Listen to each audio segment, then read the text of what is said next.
Pak Din beli di nursery Tok Ayah.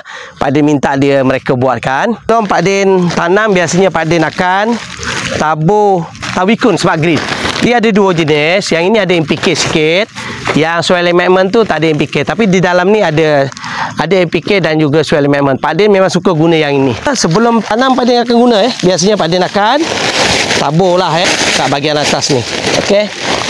Pak Din akan tabur segenggam macam ni Setiap polybag ni Pak Din akan tabur macam inilah nah macam ni. Okey tengok ni. Okey macam ni je, lebih kurang 30 gram macam itu je. Okey Pak Din sebab yang ini dia mempercepatkan pertumbuhan akar sebab tawikun ni dia memang memanjangkan akar. Kemudian apabila kita continue guna dia, tanah tu gembur. Tanah dalam polybag ni dia ada campuran dia.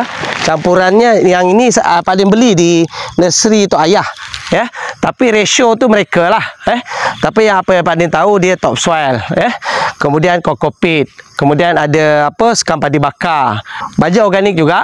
Lepas letak baja ni kita tunggu lebih ke? Dia sebenarnya tak payah nak tunggu pun kita gaulkan, lepas tu kita boleh tanam je tapi Pak Din ni biasanya lepas Pak Din gaul-gaul ni, Pak Din siram dulu baru Pak Din tanam. Tak ada hal, tak ada masalah macam ni. Pak Din gaul dulu kita gaul dulu macam Pak Din biar dekat gaul ke atas je, tapi nanti dia meresap kalau basah dia meresap. Pak Din akan gaul gaul okey. Sini lah cara Pak Din okey. Pak Din tanam apa, bunga ke apa ke macam ni lah